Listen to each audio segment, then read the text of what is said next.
Una vela azul arde. ¿Pero por qué huele a muerte? Bienvenidos a Shadow Code, soy su anfitrión, Carrington. Desde donde nos ven, dejen su ciudad en los comentarios. Leo todos los mensajes. No sean tímidos, detective. Come and see. Era un martes por la noche a finales de octubre, cuando la tragedia golpeó el elegante mundo de Elmridge Hall, encaramada en la costa de Sussex, y orgullosa de su fachada de piedra cubierta de hiedra, y su discreta decadencia aristocrática. La finca pertenecía a Lady Eugenia Willoughby, antes Eugenia Latham, figura predilecta de la escena eduardiana, ahora viuda, del difunto industrial, Sir Horace Willoughby. Sus famosas veladas habían disminuido en frecuencia, pero no en prestigio, y la reunión de octubre anual seguía siendo una cita habitual entre un selecto círculo de artistas, escritores, financieros y ricos ociosos. La celebración de este año estuvo marcada por una singular rareza en la presencia de una sola vela azul en un candelabro de bronce, colocado sobre la repisa de la chimenea del salón. Entre el destello dorado de las demás, destacaba su cera, era de un azul extrañamente apagado, como un secreto olvidado. Nadie la había puesto allí, o eso decían, pero no fue la vela la que encendió el escándalo. Exactamente a las 10:17 de la noche, mientras el viento azotaba las cortinas y un nocturno de Chopin resonaba en el fonógrafo. Un grito agudo interrumpió las conversaciones y risas de la velada. Los invitados corrieron hacia el estudio al final del ala este, el santuario privado de Lady Eugenia, al que rara vez entraban otros. Allí la encontraron desplomada tras su escritorio, con los labios entreabiertos en silenciosa agonía, sus elegantes dedos aferrados a un pequeño plato de porcelana con restos de polvo, con aroma a almendra. Sus famosas perlas aún colgaban de su cuello, su bolso intacto, la ventana cerrada con llave por dentro. En él, Dr. Maitland, llamado desde el pueblo, la declaró muerta por envenenamiento por cianuro en el alguacil, con el rostro enrojecido e inseguro. Llegó 30 minutos después, e hizo todo lo posible por imponer el orden. Pero entre los invitados, entre ellos un famoso dramaturgo, un sobrino con cicatrices de guerra, una glamurosa joven de la alta sociedad y un ex pretendiente con aspiraciones literarias. Ya habían empezado los murmullos. Alguien había dejado la vela azul. Alguien había envenenado a doña Eugenia y alguien, sin duda, estaba mintiendo. 2 días después, se envió un telegrama a cierto piso, en las mansiones Whitehaven de Londres. Decía un caso inusual, un círculo cerrado. Elegantes complicaciones. Su experiencia es vital, Inspector C. Japp, Scotland Yard. Y así fue como Hércules Poirot, amante de la simetría, buscador de la verdad psicológica y devoto de lo metódico, subió al expreso de las 9:35 rumbo a Sussex, con la maleta perfectamente preparada, el bigote perfectamente encerado, y sus pequeñas células grises, ya empezando a zumbar en el tren, serpenteaba entre las brumosas colinas, mientras el sol matutino se filtraba con dificultad entre las nubes. Dentro del vagón de primera clase, Hércules Poirot permanecía erguido, con las manos cuidadosamente entrelazadas sobre un pañuelo de cachemira que le cubría el regazo. El rítmico sonido del tren le sentaba bien. Era ordenado, constante y decidido. Ya estaba sumido en sus pensamientos. El cianuro era un asesino impulsivo, la vela azul, un enigma, extraña, deliberada, teatral. ¿Por qué?, se preguntó. ¿Alguien querría hacerse notar? ¿O sería un error? Cuando el tren llegó a la pequeña y ventosa estación de Helm Regency, el inspector Japp ya esperaba en el andén. Llevaba el sombrero calado para protegerse del viento, y su abrigo ondeaba, como una vela reticente. Poirot dijo, estrechando la mano con energía. Lo diré sin rodeos, nunca me ha gustado este tipo de gente. Demasiada inteligencia, demasiados secretos, y demasiados cócteles. Poirot sonrió levemente. Entonces, compaginaremos tus instintos con mi método, amigo. Tú lo llamarás cócteles, yo lo llamaré psicología. Japp condujo a Poirot hasta un automóvil que lo esperaba, un Daimler negro y cuadrado conducido por un agente que saludó con nerviosismo al famoso detective. Mientras conducían entre setos estrechos y acantilados azotados por el viento, Japp le dio una breve explicación. Lady Eugenia Willoughby, 62 años, viuda, aún astuta, culta y dominante. Dominaba la corte como una duquesa.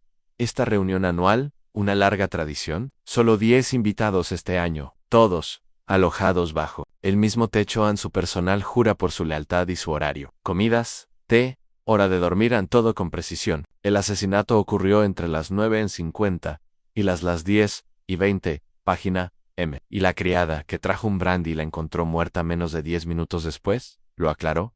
¿El veneno?, preguntó Poirot, restos de cianuro en una pequeña dulcera de porcelana, junto a su escritorio. Al parecer, le encantaban las almendras garrapiñadas, las comía todas las noches. Entonces, una rutina personal, un momento vulnerable. Poirot asintió lentamente. ¿Y no hay señales de allanamiento? No forzaron la entrada. Ninguna. La ventana estaba cerrada desde dentro, y la puerta estaba entreabierta cuando se oyó el grito. Lo que nos lleva a preguntarnos, si el asesino entró y salió sin ser visto en minutos. Tenía que ser uno de los invitados mais naturellement, murmuró Poirot con ojos brillantes. Un caso clásico. Un círculo cerrado. Alguien la envenenó manteniendo la apariencia de sociabilidad. Es un juego de máscaras, amigo mío, y es hora de quitárselas. El coche entró en el camino circular de grava de Elmeridge Hall. La casa se alzaba con serena elegancia, piedra gris, chimeneas altas, ventanas que parecían ojos que observaban. Un mayo redomo uniformado, delgado como un junco, abrió la puerta en dentro. La casa reinaba un silencio sofocante. Aunque amueblada con buen gusto, se respiraba un innegable aire de espectáculo, como si cada silla, cuadro y libro hubiera sido dispuesto para comunicar algo ingenioso. Colto Oel, una casa que vivía a la sombra de su anfitriona Yap, presentó a Poirot a la ama de llaves, la señora Garroway, una mujer erguida, de expresión tensa y voz cortante. Los condujo al salón, donde se habían reunido los demás invitados a petición de Yap. Poirot entró en la habitación, con la mirada lenta pero pausada, observando cómo reaccionaba cada rostro ante la presencia de un extraño. Las miradas se movieron, los hombros se tensaron, unas manos se apretaron con fuerza sobre el asa de una taza de té. Tomó un momento antes de hablar. Señoras y señores, dijo con suavidad, soy Hercule Poirot. No he venido como acusador, sino como observador. Es mi deber, y mi placer, descubrir la verdad de lo ocurrido a su anfitriona. Oyó un murmullo. Poirot le hizo un gesto a Yap para que tomara asiento, y él dio un paso adelante, juntando las manos a la espalda. Comencemos, si le parece bien, con las presentaciones. Me dirá no solo su nombre, sino también su relación con Lady Eugenia, y qué hacía a la hora en que ella falleció. En el primero en levantarse, fue un hombre de mediana edad, ligeramente calvo, con gafas de montura gruesa, y un tic nervioso en la mejilla izquierda. Geoffrey Denham, dijo, conozco a Eugenia desde hace 20 años. ¿Una vez estuve enamorado de ella? ¿Una vez? Aunque eso fue hace mucho tiempo. Soy dramaturgo. Estaba en la sala de música en ese momento. Anselm Poirot no hizo ningún comentario. Se limitó a sentir y a escribir algo en una pequeña libreta. A continuación, apareció una mujer alta y joven, con un vestido esmeralda sin espalda, los ojos delineados con col y los dedos brillando con anillos. Delia Marchmont, ronroneó, soy bueno. Eugenia fue mi madrina. Estuve a su cuidado durante un tiempo, después de que mi padre muriera en Birmania. Ella financió mis estudios en París. Estaba leyendo en la biblioteca justo antes de que ocurriera. Poirot ladeó la cabeza. ¿Leyendo qué, mademoiselle? Walden, el retrato de Dorian Gray es muy apropiado para esta casa, ¿no te parece? Él no respondió. Entonces apareció un hombre delgado y bigotudo con traje militar. Su voz transmitía la autoridad entrecortada de quien está acostumbrado a dar órdenes. El mayo era Guy Willoughby. Su sobrino, mi padre, era el hermano menor de Sir Horace. Serví en África Oriental hasta el año pasado. Me invitó a volver a Elmridge para reintegrarme. Estaba en la sala de billar, con el señor Mason y la señorita Trefusis. Los otros dos asintieron a un hombre fornido, de pelo plateado, y una mujer sencilla con quevedos y un aire de recatada indignación. Efecto, dijo la mujer en Eloise Trefusis. Era la secretaria privada de Lady Eugenia. Llevaba los libros de la casa, su correspondencia. Trabajaba aquí, no solo de visita, pero también era su amiga. Poirot la miró con más atención. Why, el caballero Arthur Mason, dijo el hombre con un gesto amistoso, un viejo amigo de la familia. Juego al ajedrez con el cocinero, por si quieres saberlo. A Eugenia le gustaba decir que le di un toque obrero a sus delirios aristocráticos. No me ofendo. Estaba en la sala de billar como dijo Guy. Había dos más, una elegante mujer italiana, con un chal de terciopelo, y un joven flacucho con dedos largos y una boquilla. Condesa Bianca Ravelli, dijo la mujer, con un ligero acento. Eugenia y yo nos conocimos en la Bienal de Venecia. Admiraba mi poesía, A veces me quedaba aquí. Esa noche, paseaba por el jardín hasta que el viento me obligó a entrar. No puedo precisar la hora. Poirot se volvió hacia el joven. Sebastian Quayle, dijo con una leve sonrisa. Ana escritora Eugenia me invitó a hablar de una colaboración a la adaptación de uno de sus papeles teatrales, a una novela. Estaba en mi habitación, escribiendo en mi diario, Anne Solon Poirot los examinó a todos. Una red de miradas, sonrisas forzadas, encogimientos de hombros calculados, y ninguno de ustedes notó nada extraño antes de la tragedia. Preguntó, en voz baja, ¿algún objeto fuera de lugar? Ningún olor extraño, quizás una vela azul. Hubo un silencio. Entonces, la voz de Delia Marshman flotó en el aire. ¡Eso! Si Anne estaba en la repisa de la chimenea del salón esa noche, pensé que era una broma ni Eugenia, odiaba las velas desparejadas. En la mirada de Poirot se agudizó. ¿Pero nadie afirmó haberlo colocado allí? ¿Nadie habló en Poirot? Dejó que el silencio se prolongara. Aún no sabía la respuesta. Pero había visto lo que importaba a no quién habló, sino quién observó a no lo que se dijo, sino lo que no se dijo. En sus pequeñas células grises ya estaban ordenando las piezas. Y pronto empezaría a probarlas a uno por uno. Anne Poirot esperó a que el silencio se hiciera más profundo, dejando que el peso de su pregunta sobre la vela azul se asentara en la habitación como polvo. Ningún invitado aventuró una teoría tan curioso, en un objeto tan singular, fuera de lugar, sutilmente discordante, y sin embargo, nadie había considerado su propósito. Anne juntó las manos y sonrió con dulzura, alejándose de la chimenea para inspeccionar la repisa, donde supuestamente había estado la vela. Estaba vacía ahora, salvo por un par de candelabros de latón a juego, uno ligeramente manchado, el otro impecable. Lady Eugenia era una mujer elegante y simétrica.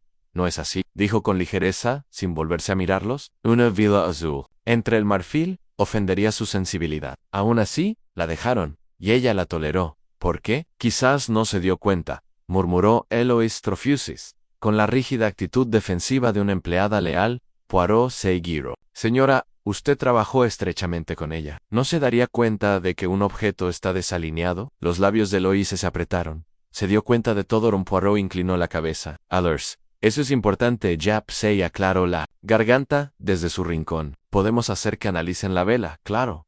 Quizá haya una conexión entre ella y el veneno. Quizás, dijo Poirot, ya escéptico. Pero piense, amigo mío, si el veneno estaba en las almendras, no fue la vela lo que la mató. No, la vela es un mensaje. O un error. Anne se acercó a la ventana y miró hacia afuera. El mar, más allá de los acantilados, estaba apagado y agitado. Como las mentes presentes, todos estuvieron aquí, dijo lentamente, volviéndose hacia los invitados reunidos. Cada uno con una historia relacionada con la difunta Lady Eugenia.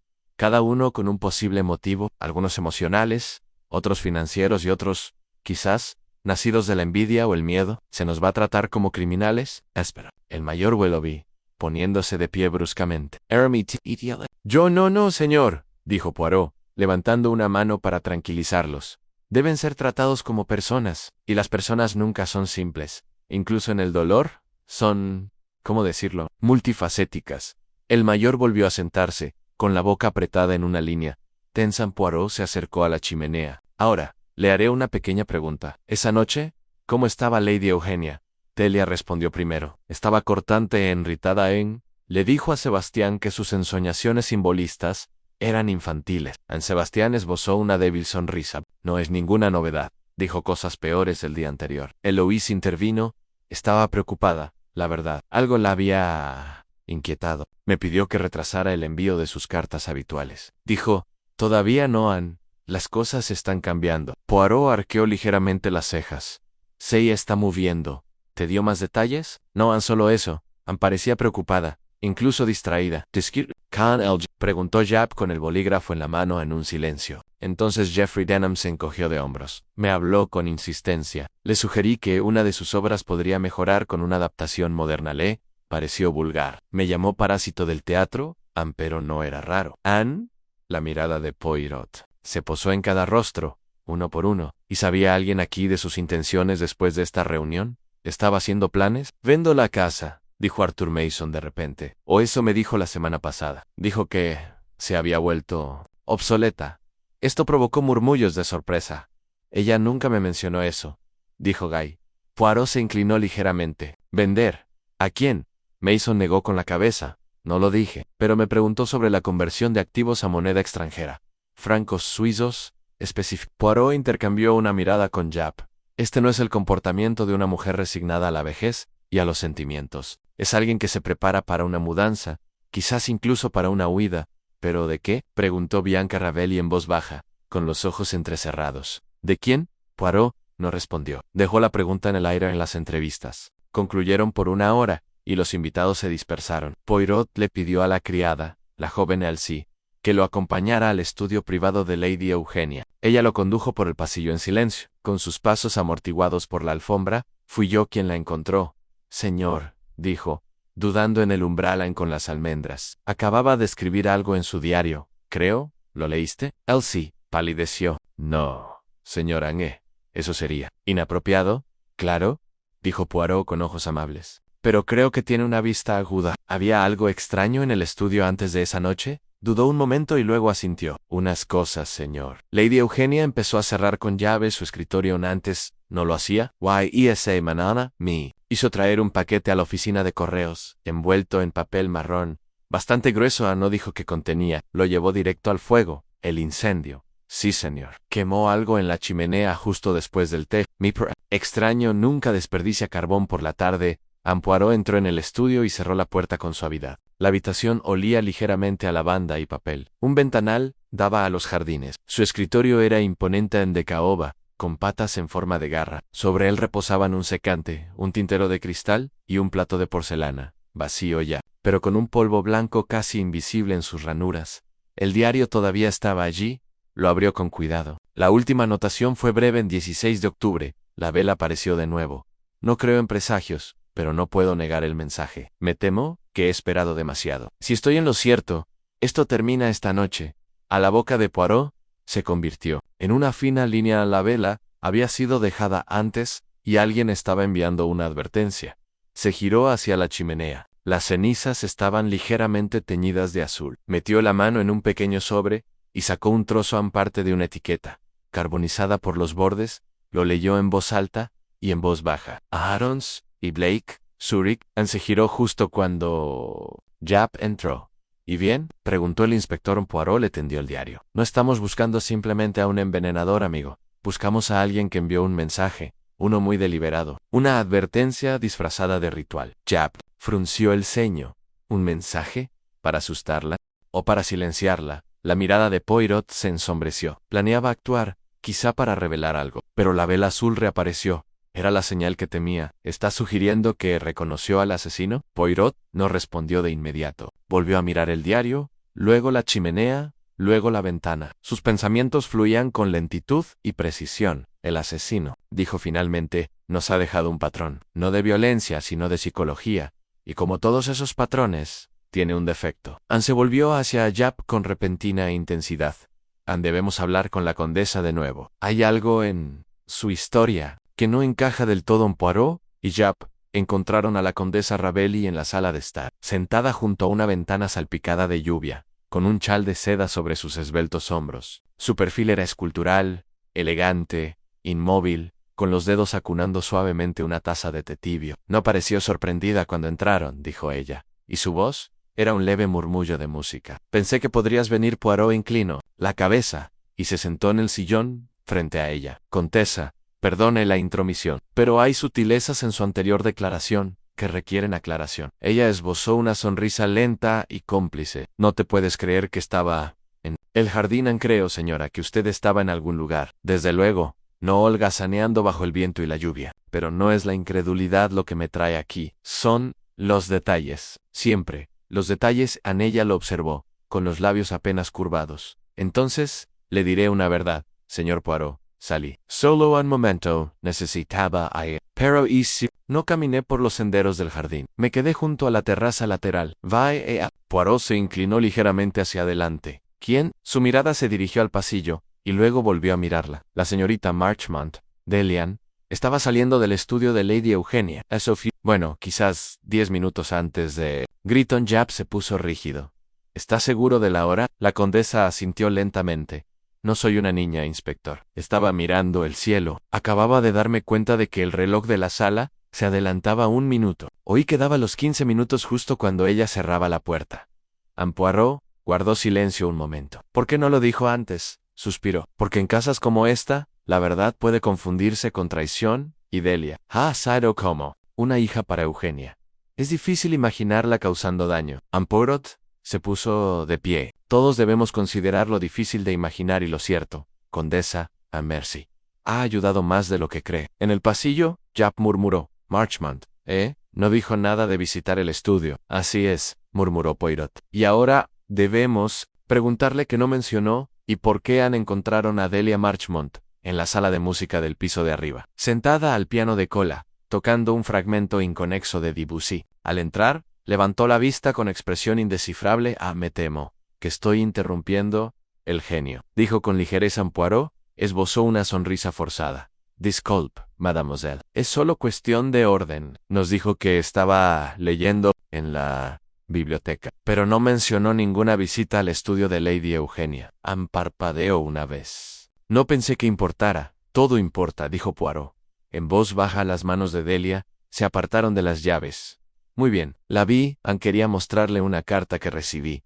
Algo perturbador. Anónima, escrita a máquina, acusándome de ser una estafadora y una ladrona. Pensé que tal vez sabría quién la había enviado. ¿Y ella lo hizo? No, parecía conmocionada, la verdad. Me dijo que lo quemara. Dijo, estas cosas dan vueltas hasta que se rompen. No entendí a qué se refería. ¿Puedo ver la carta? Lo arrojé al fuego, tal como ella me pidió. Japp frunció el ceño. Qué conveniente. Ella lo miró fijamente. Inspector, si quisiera verla muerta, no le daría ningún motivo. Poirot intervino con suavidad. Nadie la acusa. Pero la verdad, mademoiselle, debe ser completa, no selectiva. Dígame, ¿hubo algo más? Algo fuera de lugar. Delia dudó un momento y luego dijo lentamente. Me preguntó si creía en las advertencias. Di yo algo sabrá, azul como la primera mentira. Pensé que eran tonterías poéticas. A menudo se ponía así cuando estaba nerviosa. La mirada de Poirot se ensombreció un instante. Bueno, otra vez la velan al salir, Japp murmuró. Azul como la primera mentira. ¿Qué demonios significa eso? Poirot no dijo nada. Estaba pensando, con cuidado, deliberadamente. En el estudio, Eugenia había escrito, no creo en presagios, pero no puedo negar el mensaje. Delia habló de una advertencia. Bianca de un reloj que dio las 10:15. ¿Qué más se escondía en esas palabras? Poirot regresó solo al estudio, donde examinó el papel secante bajo la última entrada del diario. Una leve impresión bajo la superficie sugería que algo había sido escrito y luego arrancado. Anne usó un lápiz para sombrear ligeramente la zona. Aparecieron unas palabras fantasma, si llega Bianca, y el resto estaba demasiado fragmentado para recuperarlo. Bianca, de nuevo. Pero Poirot aún no lo había entendido. Luego llamó a la señorita Trefusis. Llegó con los brazos cruzados y el rostro rígido. ¿Guardabas las cartas de doña Eugenia? Empezó. ¿Viste alguna vez algo amenazante entre ellas? Solo, de vez en cuando, dijo. Los fans pueden ser raros, pero la semana pasada hubo una cosa, un sobre, sin remitente, ni sello, solo la palabra, devolución en el frente. ¿Regresar a quién? No dio nada. Lo abrió sin leerlo y arrojó el contenido al fuego. Le pregunté si debía grabarlo. Ella negó con la cabeza. Poirot asintió lentamente. Parece que quemaba muchas cosas. A la señorita Trefusis apretó la mandíbula. Sí, que estaba asustada. Ancian, y no solo por tonterías. Por alguien en quien una vez confió. Poirot levantó la vista bruscamente. ¿Sabe quién? Tengo una sospecha, dijo. Pero es solo eso. La vi discutiendo con Geoffrey Denham 2 noches antes de morir. Dijo algo así como, ¿debería haber destruido ese guión cuando tuve la oportunidad? Poirot arqueó las cejas. ¿Guión? Una obra que escribió hace años. Ella afirmó que la robaron de sus diarios privados. Poirot asintió de nuevo. Merci, mademoiselle. Eso es todo, por ahora. Al irse, él volvió a acercarse al fuego. Tontos restos, tantos mensajes quemados, y aún así, un mismo tema surgía una y otra vez en el pasado, revisitado. Una vela, un guión, una traición. Fue Japp quien interrumpió sus pensamientos una vez más. Entrando rápidamente con una pequeña hoja de papel, acabo de recibir noticias de Londres, dijo. Hiciste bien en investigar a Harrens en Blake Dusrich. Es una antigua editorial suiza, ahora especializada en libros raros y correspondencia. ¿Adivina qué le enviaron a Eugenia 3 días antes de morir? Poirot tomó el papel. Su mirada recorrió rápidamente la línea mecanografiada. El paquete contiene un manuscrito encuadernado, de origen estimado 1923. Anne se solicita la devolución. En caso de no entrega. Un escalofrío recorrió la columna de Poirot. El ano, en Q. Eugenia se retiró de los escenarios el año de su último escándalo. La vela azul no acababa de aparecer. Había regresado en el fuego del estudio de Lady Eugenia, crepitaba suavemente, un eco apagado de los secretos que había devorado recientemente. Poirot permanecía en silencio, contemplando el trozo de papel de Aarons y Blake, sujeto delicadamente entre los dedos, como si fuera a disolverse. Su mirada se desvió de la chimenea a la ventana, y luego, de vuelta al escritorio de caoba. El manuscrito, encuadernado, enviado desde Zúrich, fechado en 1923, menos N-Unca, estuvo destinado a permanecer en la casa. Ella lo había quemado, Anne, o lo había intentado. La pregunta ahora no era solo qué contenía, sino quién temía su contenido lo suficiente como para matar por él. La voz de Japp rompió el silencio. ¿Crees que este manuscrito es la clave? Poirot no respondió de inmediato. Dio un golpecito al borde del papel, lo dobló con cuidado y se lo guardó en el bolsillo. Sí, Japp, quizás no sea la llave, sino la cerradura que debía sellar. Se suponía que la llama la borraría, pero el fuego no silencia el recuerdo, solo lo provoca. Regresaron al salón donde la mayoría de los invitados se habían reunido con el pretexto de distraerse, té, libros, conversación nerviosa, pero la tensión era palpable. Poirot permanecía de pie junto a la puerta, con las manos entrelazadas, y la mirada escudriñando la sala como un jugador de ajedrez, visualizando cada pieza en damas y caballeros. Dijo con un aire de serena firmeza: hay una pregunta que debo plantearles ahora, no en voz alta, sino en la intimidad de su conciencia. ¿Qué sucedió en 1923? No hubo respuesta, solo un movimiento de cuerpos. El nombre del año cayó como una piedra en un estanque quieto. Poirot continuó, con un tono aún suave, pero con un toque de precisión. Fue un año crucial para Lady Eugenia. Abandonó los escenarios. Desapareció de la vida pública. La conocieron entonces, presenciaron su transformación de leyenda a reclusa. Y ahora, después de todos estos años, algo de ese momento, algo enterrado hacía tiempo, regresaba a su puerta. Un manuscrito, cuidadosamente conservado e enviado desde Zúrich, en lo quemó, pero no antes de que alguien más lo leyera o temiera su contenido lo suficiente como para matarla. Sebastian Quelle fue el primero en responder con una leve risa. ¿No crees que ninguno de nosotros sabe lo que pasó en 1923? Algunos ni siquiera estábamos vivos, pero algunos de ustedes sí lo fueron, dijo Poirot, volviéndose hacia Geoffrey Dunn. Y algunos se han beneficiado del pasado, señor. Hábleme de la obra que le propuso a Lady Eugenia Denham. Se aclaró la garganta. Le temblaba ligeramente la mano mientras se ajustaba las gafas. Era puramente hipotético.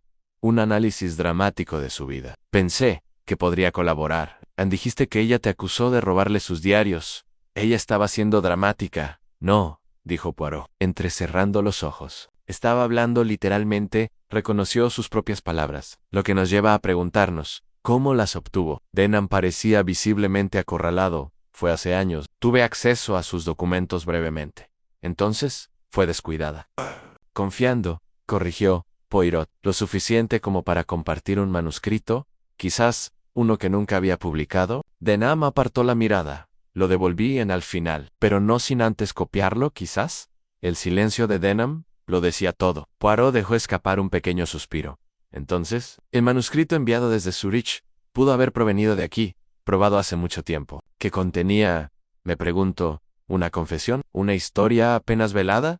¿Nombres disfrazados de personajes ficticios? Pero Eugenia le temía lo suficiente como para quemarlo. No por vanidad, por supervivencia. Japp se inclinó hacia delante. ¿Dices que el manuscrito amenazó a alguien en esta habitación? Poirot asintió. Sí, porque los nombró, y Lady Eugenia, al recibirlo, se convirtió en el centro de su culpa desde un rincón de la habitación. La señorita Trefusis habló con voz quebradiza. Luego la chantajearon. Ya lo sospechaba. La mirada de Poirot se posó en ella. O quizás alguien la advirtió, esperando que guardara silencio. Pero no lo hizo. Planeaba actuar.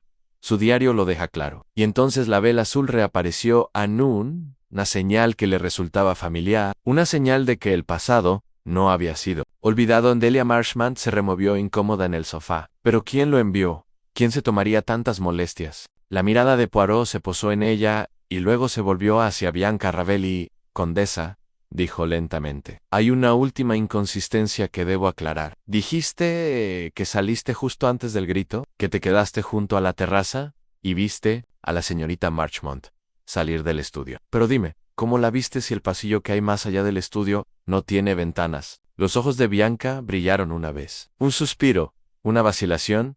No la vi, admitió Joy la puerta. El sonido de tacones sobre las baldosas supuse, pero usted dijo que la vio, insistió Poirot. Fue muy específica. No es propio de usted, señora C. Levantó bruscamente. Intentaba protegerla. La voz de Poirot se volvió más firme. ¿O protegerse? Hubo entonces un silencio, interrumpido solo por el crujido de la leña en la chimenea. Sabía del manuscrito, dijo Bianca finalmente, con un tono tranquilo pero sin artificios. Hace años, Eugenia me lo enseñó. Estaba orgullosa de él, una especie de memorias. Los nombres cambiaban, pero los hechos eran ciertos. Incluía algo terrible, algo que ella había presenciado, un escándalo que involucraba a alguien. ¿Poderoso quién?, preguntó Japp. No lo sé. Nunca lo dijo, pero guardó una copia, y le advertí que la quemara. No lo hizo, y ahora, alguien se la ha devuelto a Poirot. La observó un buen rato. ¿Entonces admite que mintió sobre dónde estaba? Sí, dijo ella, levantando la barbilla. Pero no la maté. Le creo, dijo Poirot en voz baja, porque no tenía nada que ganar, y mucho que perder con el resurgimiento del manuscrito. Retrocedió un paso, observando la habitación. No se trataba de un escándalo, no por el asesino. Se trataba de preservación con control. El manuscrito contenía una verdad que tenía el poder de trastocar la vida cuidadosamente construida de alguien. Y Lady Eugenia, que una vez se dejó silenciar, había decidido por fin hablar. Dejó que el silencio se prolongara antes de añadir: creo que es hora de revisar los registros. Del personal, en concreto, el horario de la criada. Si Lady Eugenia pidió algo al pueblo esa mañana, algo sellado y enviado por correo, quizá encontremos el hilo conductor. Japp asintió brevemente y se fue a llamar a Elsie. Poirot permaneció allí, con la mirada fija en el candelabro vacío que había sobre la repisa de la chimenea. El mensaje había sido enviado. La advertencia dada. El fuego se encendió, y aún así, una pieza crucial permanecía fuera de mi alcance: el vínculo entre el manuscrito y el momento de la muerte. Lo encontraría, porque Poirot comprendía una verdad inmutable: el asesino no había actuado movido por la ira, habían actuado por miedo en Elsie. La criada se encontraba justo en el umbral del salón, retorciéndose las manos en el delantal mientras Japp regresaba con ella. Su rostro estaba pálido y serio, y su mirada saltaba de Poirot a los invitados reunidos. Poirot le hizo un gesto amable para que se acercara. No tenga miedo, mademoiselle, dijo amablemente. Solo buscamos claridad. Me dijo antes que doña Eugenia le pidió que recogiera un paquete del pueblo. Creemos que este era el manuscrito enviado desde Surrey. Pero debo preguntar, ¿envió algo ese mismo día? ¿Quizás una carta? Elsie asintió rápidamente. Sí, señor. Sobre las 5:30 me entregó un sobre cerrado y me dijo que lo enviara inmediatamente. Fue muy firme, debía salir antes de las 6. Tenía una dirección en Londres. En la mirada de Poirot se agudizó. ¿Recuerda la dirección? No, señor, solo que estaba mecanografiado y tenía un nombre: el señor Charles Merton, creo. Oh, Morton, algo así. ¿Lo escribió ella misma? Elsie dudó. Creo que sí. La vi usando su pequeña máquina de escribir Remington esa misma tarde. No la había tocado en semanas. Poirot se volvió hacia Japp.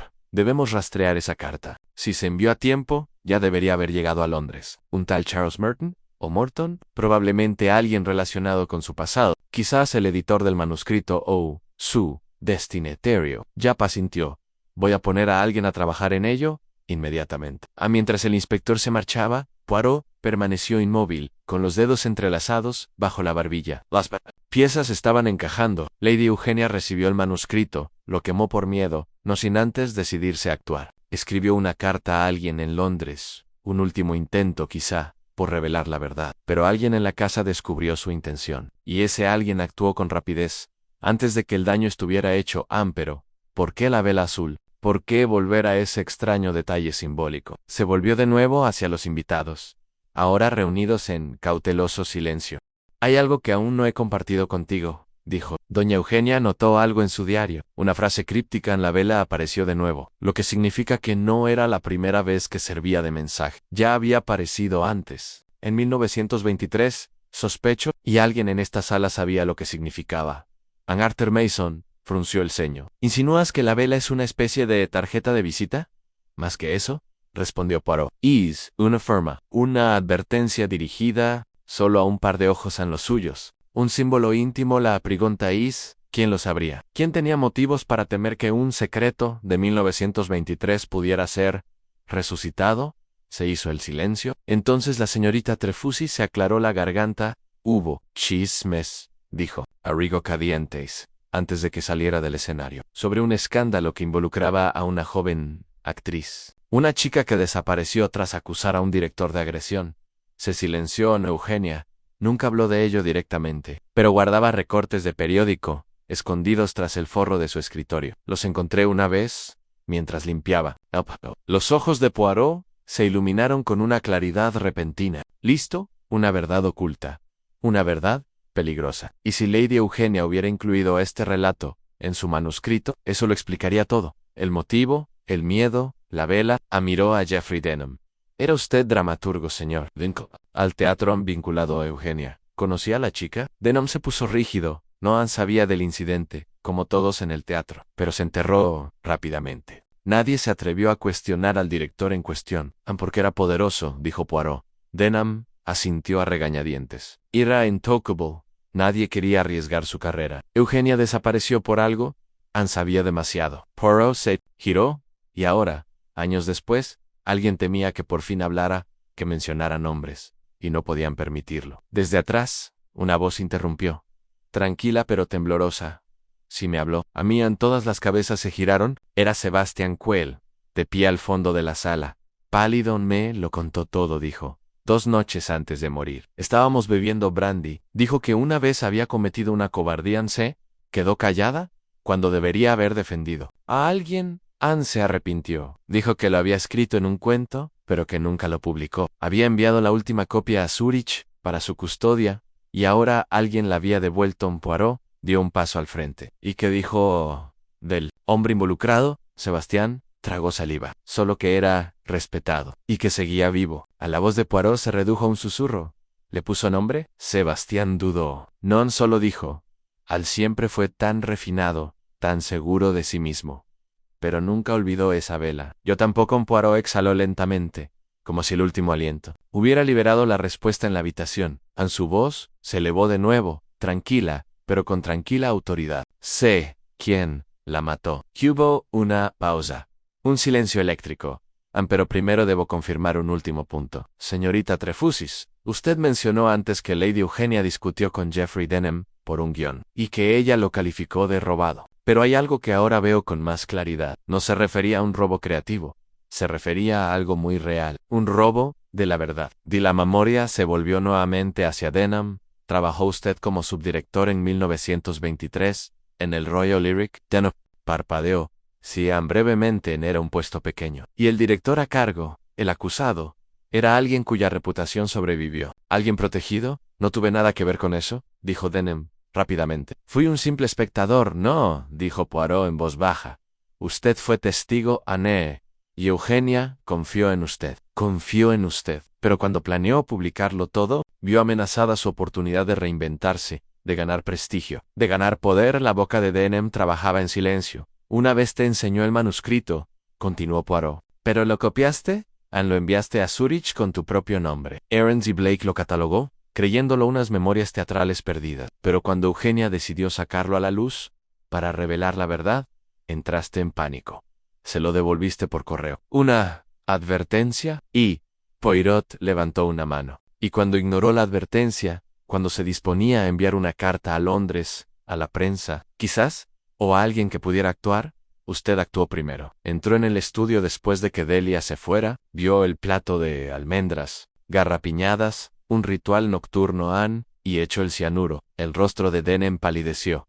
No tienes pruebas, Anne, pero dejaste un rastro. La vela, azul, en tu firma. Un mensaje que solo ella entendería, porque ya se había usado antes. Quizás era algo que el director usó para marcar su camerino, o una señal cruel para la joven que desapareció. Pero la usaste de nuevo, para decir, cállate, Jap dio un paso al frente. Geoffrey Denham, lo arrestó por sospecha de asesinato en Denham. No se movió. Por un momento simplemente permaneció sentado, con la mirada perdida. Antes de decir finalmente, ella iba a destruirlo todo. Mi vida entera. La voz de Poirot era suave. No, señor. Iba a revelar lo que usted ayudó a enterrar. Y al hacerlo, podría haber salvado a alguien más. Mientras Denham era conducido fuera de la habitación, Poirot se volvió hacia los demás. Alisándose los puños en la vela azul, por fin se ha apagado, dijo. Y con ella, La sombra que proyectaba en el salón permaneció suspendido en el silencio que dejó la marcha de Denham. Los invitados, ya no meros observadores, sino testigos de la revelación, permanecieron inmóviles, como si el movimiento pudiera invitar a más verdades que no estaban preparados para afrontar. Poirot,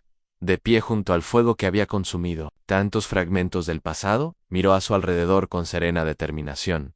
Anjap regresó minutos después, secándose la humedad del abrigo, con expresión sombría, pero firme. ¿Está detenido no se resistió? Apenas pronunció una palabra. Poirot asintió levemente. El peso de la conciencia es una carga paciente. Presiona lentamente hasta la última grieta. Sigo sin entender, dijo Guy Willoughby, rompiendo el silencio con una voz baja e inquieta. ¿Todo esto por algo que ocurrió hace décadas? ¿Un manuscrito, una vela y un escándalo del que ninguno de nosotros conocía todos los detalles? Exactamente, dijo Poirot, volviéndose hacia él. Sabías lo justo para sospechar, pero no lo suficiente para actuar. Ese era el plan. Maintenon, el silencio en torno a una verdad que nadie quería que se revelara. Pero Lady Eugenia cambió. Algo en su memoria, en su juicio, cambió. Ya no quería proteger reputaciones a costa de la justicia. Bianca Ravelli habló entonces, con una voz más suave, despojada de su habitual aplomo distante. Una vez me dijo que el silencio a menudo se confunde con la gracia, pero ya se había cansado de que la llamaran graciosa. Poirot la miró con aprobación. Así es, condesa. Había pagado su silencio con años de retraimiento. Pero regresó el manuscrito.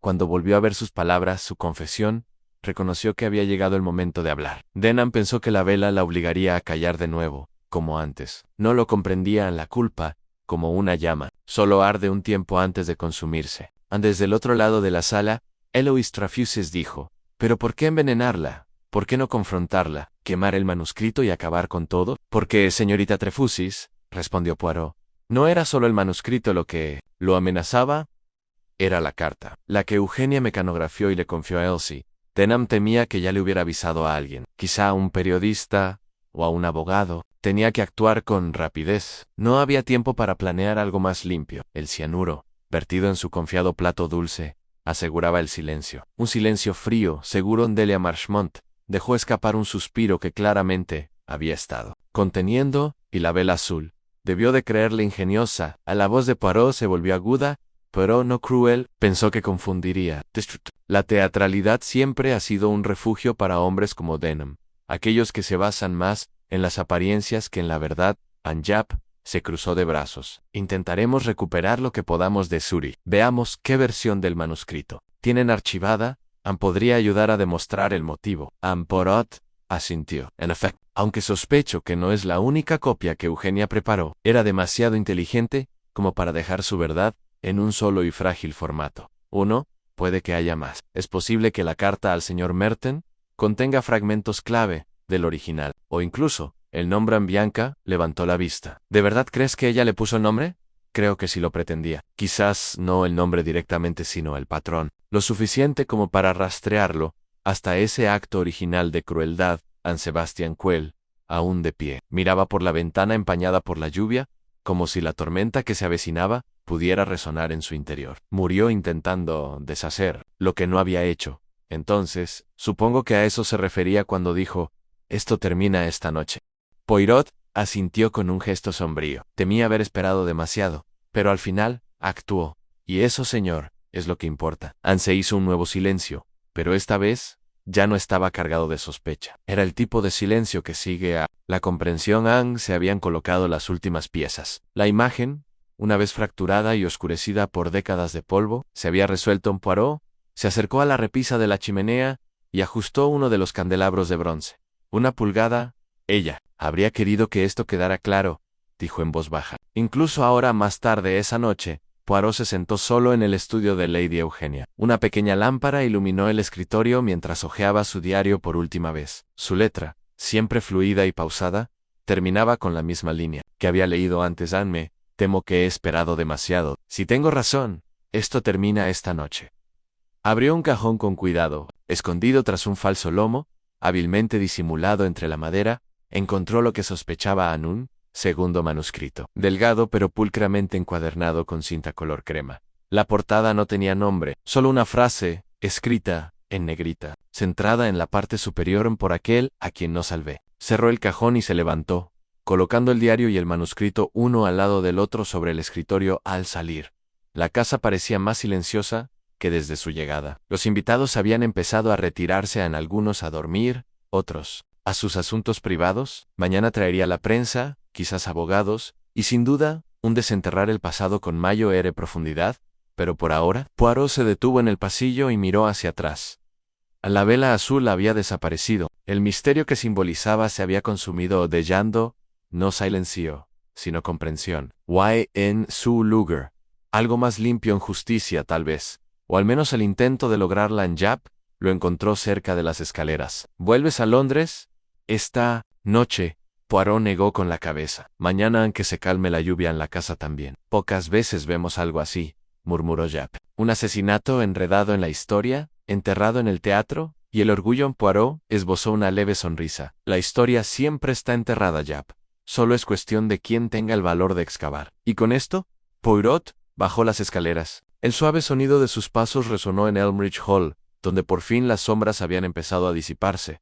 A la mañana siguiente, amaneció gris y sombría. La lluvia se había suavizado, hasta convertirse en una niebla persistente que se cernía sobre Elmridge Hall como un velo. La casa, aunque ya no se asfixiaba bajo la sospecha, aún no había recuperado su ritmo natural. Los pasillos resonaban débilmente, como si las paredes aún absorbieran el peso de la noche anterior. El desayuno se servía en el comedor, pero pocos tenían apetito. En Poirot, impecablemente vestido como siempre, estaba sentado solo al final de la mesa, untando metódicamente una tostada con mantequilla. Sus movimientos eran precisos, deliberados. Aún no había terminado. El arresto de Geoffrey Denham había resuelto la cuestión de quién había administrado el veneno. Sí, pero no todas las preguntas habían sido respondidas no del todo. Aún sentía una silenciosa inquietud. La sensación de una última pieza tirada en algún lugar, desalineada, como un abrigo colgado en el perchero equivocado.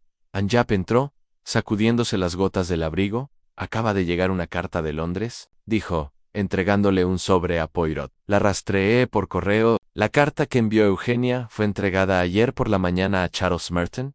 Es abogado, jubilado, y vive en Bloomsbury. Dice que la recibió, pero que no la había abierto hasta hoy. Acabo de llamar para confirmarlo». Poirot tomó el sobre y deslizó una carta de su interior. Era breve, una página, mecanografiada, con la inconfundible voz de Eugenia, incluso en caracteres mecánicos. Empezaba sin saludo. «¿Ansi estás leyendo esto? El manuscrito me ha llegado de nuevo. Lo he destruido, pero no sin antes hacer una copia final. La historia que una vez juré olvidar debe ahora ser conocida. La chica se llamaba Lillian Lorne. Acudió a mí en 1923, asustada, valiente, demasiado joven. Me habló de un director de la Royal Lyric, no un hombre, sino un niño que jugaba a serlo. Geoffrey Denham no era un simple espectador. Era el indicado. Poirot lo leyó 2 veces, así que si le puso nombre, murmuró Japp, directamente. «Sí», respondió Poirot con suavidad, y dejó esta carta no como un grito de auxilio, sino como un acto de conciencia. Sabía que podría costarle caro. En Japp se sentó con un suspiro cansado. «Bueno, eso es todo. Motivo sólido, corroboration. Y ahora, una acusación escrita. Ningún jurado dudaría de su intención, ni de la desesperación de Denham». Poirot asintió, pero su ceño permaneció fruncido. «¿Y aún así, amigo mío? ¿No le parece extraño que usara la vela?» Japp frunció el ceño. «Dijiste que era simbólico, sí, pero pregúntate, ¿por qué Denham devolvería un símbolo? ¿Qué lo vinculaba con el pasado? Una vela azul era significativa para Lady Eugenia. Sí, pero a menos que fuera extremadamente descuidado, ¿por qué usar la única señal que podría hacerla sospechar de él en particular?» Japp lo miró fijamente. «¿Estás diciendo que alguien más dejó la vela?» Poirot se levantó lentamente. «Digo que Denham la envenenó, pero alguien más la advirtió. Alguien más temía lo que ese manuscrito pudiera revelar. Alguien que lo sabía, había regresado, y quería atemorizarla, para que volviera a callar». Encaminó hacia la ventana con las manos a la espalda. «No fue Denham quien puso la vela. Phew, alguien que tenía algo más que perder. Ansí, no la reputación, al menos la proximidad, la comodidad, tal vez la herencia». Japp tenía una expresión sombría. «¿Dices que hay otra persona involucrada?» «No, no estuvo involucrado en el crimen, pero sí en la presión que lo precedió. Denham actuó por miedo a ser descubierto, pero la vela era una advertencia antigua, una que no habría vuelto a usar. No, fue alguien más en la casa quien la revivió». Japp frunció el ceño profundamente. «¿Delia?» Poirot negó con la cabeza. «Delia es impulsiva, quizá, pero no tan calculadora. No, es alguien que conocía las costumbres de Eugenia, sus recuerdos y su dolor. Alguien que quizá la haya oído hablar de la vela antes. Eloise Trefusis. El nombre le llegó a Poirot no como una revelación, sino como una confirmación. Desde el principio, se había posicionado como la guardiana de la vida de Eugenia, de sus registros, su correspondencia, su silencio, sabía de los recortes de periódico. Había visto el contenido del escritorio, llevaba en la casa el tiempo suficiente para haber oído hablar de Lillian Lorne. Si no por su nombre, si por las consecuencias, Poirot se apartó de la ventana. Debemos hablar de nuevo con la señorita Trefusis inmediatamente. La encontraron en la sala, leyendo un libro de versos desgastado, con los labios apretados al entrar. Levantó la vista. Serena, supongo que esto no es una visita social, dijo. ¿No? Dijo Poirot, sentándose frente a ella. Se trata de la vela, Ella Parpario. ¿Qué pasa con eso? No dijiste nada cuando lo mencioné por primera vez. Sin embargo, lo sabías. Ya lo habías visto antes, ¿verdad? Sintió una leve mueca en la boca. Una vez, admitió. Heisey, en la habitación de Eugenia. Lo tenía en una caja, escondido entre bisutería vieja. Le pregunté por él. Dijo que era un cruel recordatorio. ¿De qué? Ella nunca me lo dijo. Sin embargo, lo recordaste. Sabías que tenía poder. Sabrella. Así que cuando llegó el manuscrito, cuando temiste lo que pudiera contener, encontraste la vela y la pusiste donde ella pudiera verla. La señorita Trefusis no dijo nada, no la metest, dijo Poirot con suavidad. Pero intentaste evitar lo que temías que traería desgracia, escándalo, quizás la pérdida de esta vida que has construido. Tu lealtad hacia ella se convirtió en control. Intentaste guiar sus decisiones. Incluso esta última, en sus ojos brillaron con ira contenida. No quise hacerle daño. Solo quería que se detuviera. Cupid, pensé que si recordaba cómo se sentía, qué significaba, cambiaría de opinión. Ya había cambiado de opinión, dijo Poirot. La carta ya se había enviado. Pero usted no lo sabía. No, susurró. No lo hice. Se puso de pie, con voz serena. No la acusaré de ningún delito, señorita Trefusis. Solo de mí. Y el miedo, cuando se disfraza de protección, puede ser peligroso. Ella no dijo nada mientras la dejaban allí, con las manos fuertemente cruzadas sobre su regazo, y el libro de versos, ahora olvidado a su lado. Esa tarde, en el carruaje de regreso a Londres, Japp se sentó tranquilamente junto a Poirot. El paisaje se deslizaba ante la ventana, verde, gris y húmedo por el recuerdo. Así que al final, dijo Japp lentamente, una mujer dijo la verdad, otra intentó detenerla, y un hombre mató por silencio. Poirot asintió una vez. Así, amigo mío, es a menudo como empiezan las tragedias, no con el mal, sino con la negativa a dejar atrás el pasado. Juntó las manos cuidadosamente y miró por la ventana. El misterio de la vela azul se había extinguido, pero su luz lo había revelado todo. El viaje de regreso a Londres transcurrió sin incidentes. Como solo puede serlo un viaje tras una resolución a los paisajes, se difuminaban tras la ventana, amortiguados por el persistente beso de la lluvia. Y la conversación entre Poirot y Japp se sumió en el silencio, cada uno absorto en sus pensamientos. Sin embargo, Poirot, a pesar de su aparente calma, no estaba del todo tranquilo. Había visto demasiados crímenes cerrados en la forma, pero no en el sentimiento. Al llegar a Whitehaven Mansions, esa misma tarde, Poirot se movió con mesura por el espacio familiar de su apartamento, saludando a George, su ayuda de cámara, con cortesía y discreción. Japp se había marchado con un expediente bajo el brazo y la promesa de llamar en cuanto los editores de Zurich confirmaran la autoría del manuscrito. Pero Poirot ya había vuelto a pensar en sí mismo. Se quitó los zapatos, se los puso, se puso unas pantuflas suaves y se sirvió una taza de tisana. No la probó. En cambio, se sentó en el pequeño escritorio bajo la ventana y abrió su propio cuaderno. El estuche ya estaba lleno de páginas con su elegante caligrafía ondulada. Sin embargo, no escribió. Leon Denham había confesado tras unas horas bajo custodia. No le había costado mucho. La carta de Eugenia a Charles Merton había zanjado el asunto. Su nombre estaba allí, negro sobre blanco. Lo había admitido rotunda y amargamente, alegando que había sido un error de juventud, un momento desproporcionado.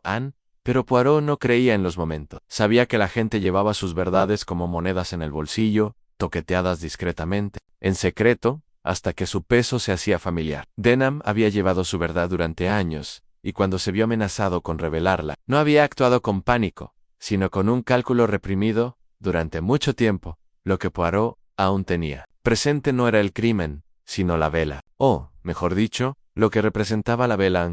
La señorita Trefusis había admitido haberlo colocado. Sí, y su historia era creíble a un intento fallido de disuadir a Lady Eugenia de reabrir una vieja herida. Pero Poirot había percibido algo, aún no expresado en sus palabras, algo enredado no en la culpa, sino en el dolor. Una tristeza más profunda que el miedo. Y no solo por Eugenia se levantó bruscamente y se dirigió a su estantería. De detrás de una hilera de monografías sobre psicología criminal, sacó una delgada carpeta, marcada únicamente con el número 23. La había empezado hacía mucho tiempo, años. De hecho, después de otro caso que rozó el mundo del teatro, en ella había notas sobre una docena de nombres olvidados, breves escándalos, rumores inconclusos, y allí, cuidadosamente recortado, había un artículo fechado en marzo de 1923. Una joven actriz desaparece tras una misteriosa salida de Royal Lyrica. Sus colegas expresan su preocupación por Lillian Lorne. El artículo era breve y vago. Había desaparecido, sí, pero no se mencionaban cargos, acusaciones, ni nombres. Solo una fotografía borrosa, pero que revelaba a una chica de cabello oscuro, rasgos delicados y una sonrisa frágil. Poirot la estudió de nuevo, luego abrió un cajón y sacó una fotografía del estuche Elmridge, un antiguo retrato de la familia, tomado hacía unos 10 años. Se concentró en el fondo, en la señorita Trefusis, de pie justo detrás de Lady Eugenia, con un fajo de papeles en la mano, y expresión absorta, comparó los ojos, y de repente comprendió al llegar la mañana. No le escribió a Japp.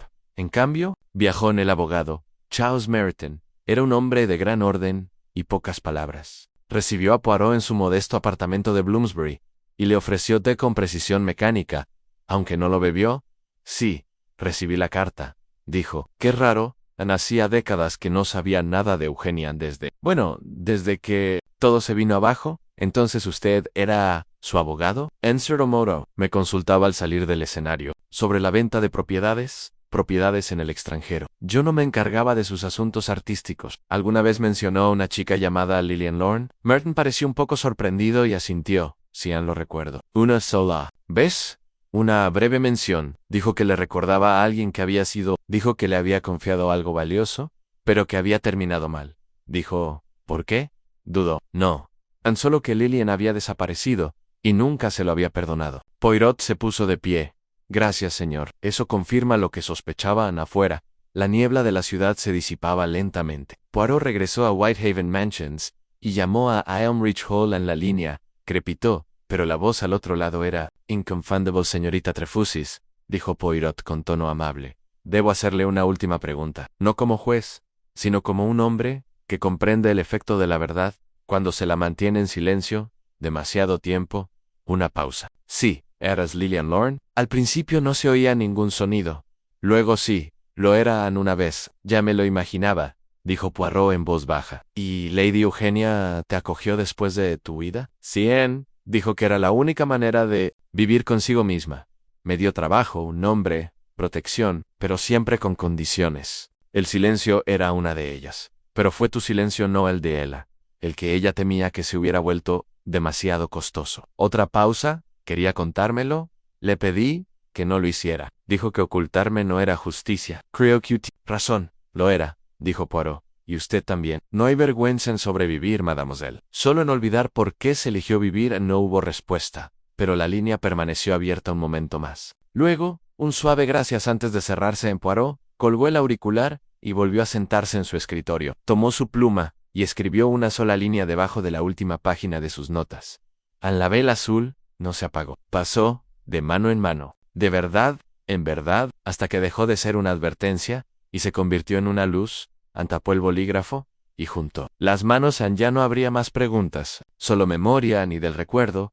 Al fin, la paz en los días siguientes transcurrieron en calma, como suele ocurrir tras una tormenta, con apenas una leve señal de importancia perturbando la superficie. Los periódicos publicaron la noticia, aunque con delicadeza, como era costumbre cuando un escándalo involucraba a figuras respetadas del teatro o la sociedad. Muerte trágica en Elmridge, Hall, veneno, secretos y un manuscrito perdido. Rezaba un titular, impreso justo debajo de una imagen archivada de Lady Eugenia de sus días en el escenario, posando bajo el brillo de la juventud y los focos a no había ninguna fotografía de Geoffrey Denham, solo texto. Su nombre ya había empezado a desaparecer de la página para la edición del segundo día en Whitehaven Mansions. Hercules Poirot, sentado ante su bandeja de desayuno, leía el periódico matutino con su habitual precisión, recorriendo lentamente cada línea con la mirada. Su rutina, como siempre, se mantenía meticulosamente intacta.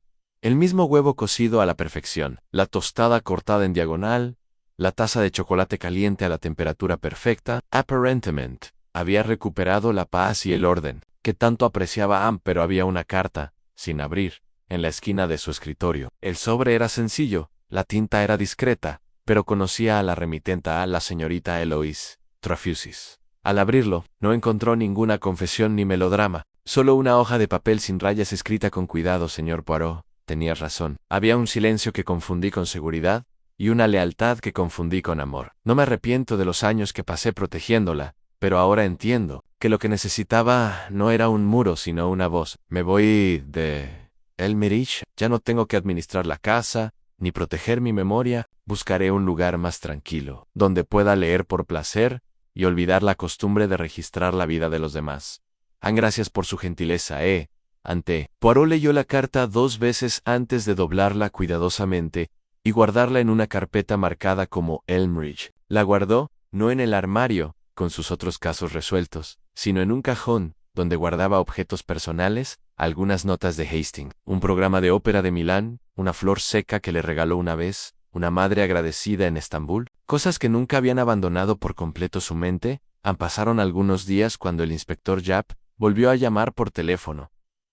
Pensé que querría saberlo, dijo sin preámbulos. Zurich envió su respuesta. El manuscrito depositado a nombre de Denham no fue escrito por él. El análisis grafológico confirmó que era de Eugenia, unas memorias privadas. Denham simplemente las tomó e intentó usarlas para sus propios finds. Incluso encontraron una nota en el archivo de depósito, sin firmar, pero mecanografiada, que decía Anne Protege el nombre de la chica. La verdad tiene su hora, Poirot murmuró. Justo así. Intentó proteger a Lillian hasta el final. Bueno, el caso está lo más cerrado posible, continuó Japp. El abogado de Denham dice que tiene la intención de declararse culpable. No tendremos que airearlo todo en el tribunal. Menuda lastimao. No hay piedad en el silencio, Japp, dijo Poirot, con cierta amabilidad, pero quizás sí la haya en la comprensión. Y en la moderación. Japp gruñó, medio divertido. Ustedes, los filósofos, siempre dicen algo así cuando se limpia el desastre. Y aún así, el desorden deja ecos, respondió Poirot.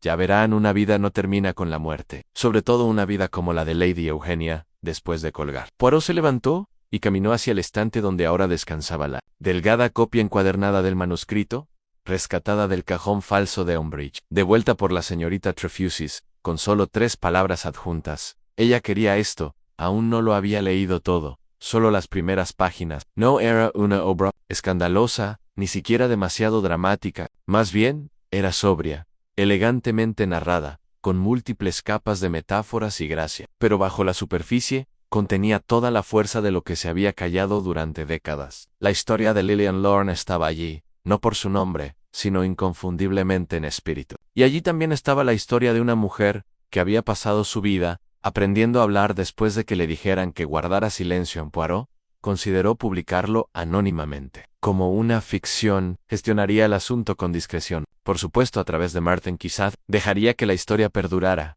como Eugenia pretendía, sin provocar nuevos daños. A veces la verdad no necesitaba bombo ni platillo, solo un susurro cuidadosamente colocado.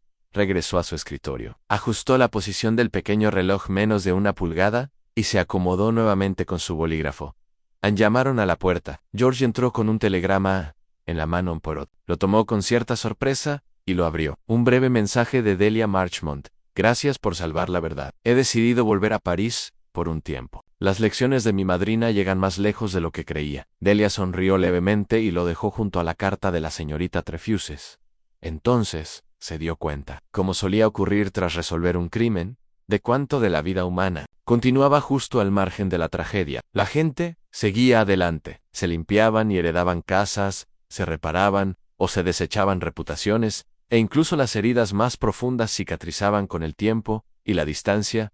Pero Poirot recordaba siempre. Volvió a mirar el pequeño candelabro de latón que le había dado Elmridge, ahora vacío y reluciente. No lo había cogido como recuerdo, sino como recordatorio. La vela azul se había consumido, sí, pero a su manera. Había iluminado un camino más tarde esa noche, cuando el cielo cambió de gris a índigo intenso, Poirot salió a su estrecho balcón, envuelto en su bata, mientras la ciudad murmuraba a lo lejos. Las luces parpadeaban en las ventanas como silenciosas promesas. En algún lugar, alguien escribía una carta. En algún lugar, alguien la leía. Pensó en Eugenia Willoughby, no como la figura de los papeles ni como la víctima del estudio, sino como había sido en la última línea de su manuscrito. Incluso, en silencio, existe la oportunidad de empezar de nuevo. ¿Y si he esperado demasiado? ¿Que esta sea la hora en Poirot? Cerró los ojos a la hora. Por fin, había llegado en el sol de la mañana, se filtraba suavemente a través de las cortinas de encaje de Whitehaven Mansions, proyectando intrincados patrones sobre la alfombra, como piezas de un rompecabezas. Hércules Poirot estaba de pie junto a la ventana, contemplando la ciudad que despertaba. Era, reflexionó, similar a la conclusión de un caso bien resuelto, en un movimiento inquieto bajo una superficie de calma. Vidas, adaptándose en silencio a una verdad finalmente dicha. Los últimos detalles se habían ido resolviendo, uno a uno, tal como lo había previsto. Geoffrey Denham había confesado formalmente por escrito. Su abogado, bajo consejo, se declaró culpable en su nombre del cargo de asesinato. No se celebraría juicio. La corona había aceptado la declaración. Su motivo residía en un miedo terrible, no al escándalo, sino a la exposición. El joven que una vez arruinó una vida se había convertido en uno cuyos logros se había cimentado en el silencio. La vela, aunque no obra suya, había surtido efecto. Pero la carta de Eugenia, S.O. había roto el silencio para siempre a la señorita Eloise Trafusy. Efectivamente, había abandonado Elmridge Hall en Poirot, había recibido una última nota suya, breve y sincera, en la que adjuntaba el recorte original del periódico sobre la desaparición de Lillian Lorne, bien doblado como para protegerlo. Debajo había escrito con tinta: ella es recordada. Elmridge Hall había pasado a manos de un primo lejano. Poirot imaginó las grandes salas siendo desempolvadas, ventiladas y poco a poco rellenadas por alguien que no recordaba a Lady Eugenia, ni su silenciosa revolución. Así era como debía ser. Los lugares se olvidan, pero la gente recuerda. O deberían. Delia Marchmont había ido a París, como había prometido, enviando solo alguna nota ocasional en papel violeta. Poirot sospechaba que no estaba de luto, sino en transformación. Había pasado gran parte de su vida rodeada de mujeres más fuertes. Ahora, por fin, se había alejado de su sombra. Han, en cuanto a Bianca Ravelli, había publicado una pequeña colección de poemas bajo seudónimo, poco después de los sucesos de Elmridge. Poirot había recibido una copia firmada, deslizada bajo su puerta sin remitente. El título era sencillo en vela azul. Solo quedaba un último asunto por resolver en el manuscrito.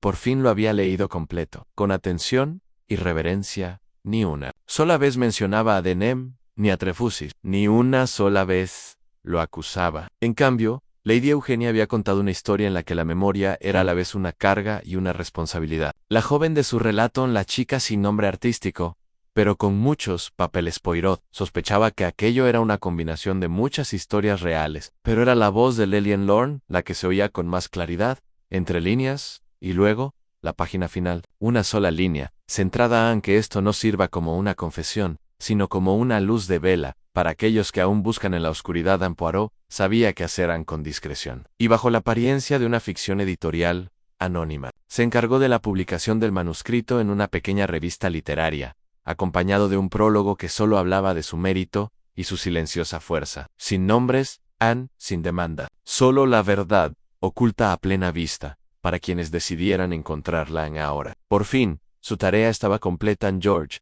entró en la habitación con el correo, una carta. Señor, sello extranjero en Suiza. Poirot lo abrió lentamente. Dentro había una nota escrita en papel grueso. Señor Poirot, hemos leído el extracto del diario con atención y estamos de acuerdo en que es coherente con los materiales que Eugenia Willoughby nos presentó en 1923. Conservaremos la copia original, marcada con la procedencia adecuada, y la colocaremos en nuestros archivos. Bajo su verdadero nombre, creemos que algunas historias se escriben no para preservar el pasado, sino para proteger el futuro respetuosamente. Archivos literarios de Aarons y Blake. Poirot dobló la carta y buscó su libreta por última vez. Pasó a la última página del expediente en caso: el misterio de la vela azul. Víctima: Lady Eugenia Willoughby. Motivo: miedo a la exposición. Legado: amenazado asesino, Geoffrey Denham. Consecuencia: muerte. Confesión. Se revela: manuscrito suprimido. Supervivientes: Lillian Lorne y alias, y Lois Trafusis. Bianca Ravel epílogo en la vela azul.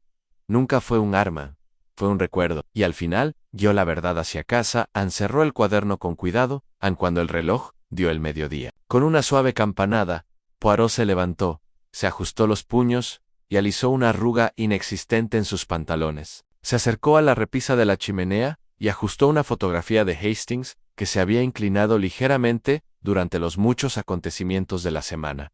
No hubo ceremonia, ni audiencia, solo la tranquila satisfacción del orden restablecido en y, sin embargo, en lo más profundo de su ser, Poirot sentía algo extraño, no triunfo en paz. Y así, se permitió una pequeña sonrisa indulgente, y murmuró hacia la habitación, vacía con tranquila seguridad en la justicia ha llegado. Por fin, se giró hacia la ventana, y dejó que la luz del sol le calentara el rostro.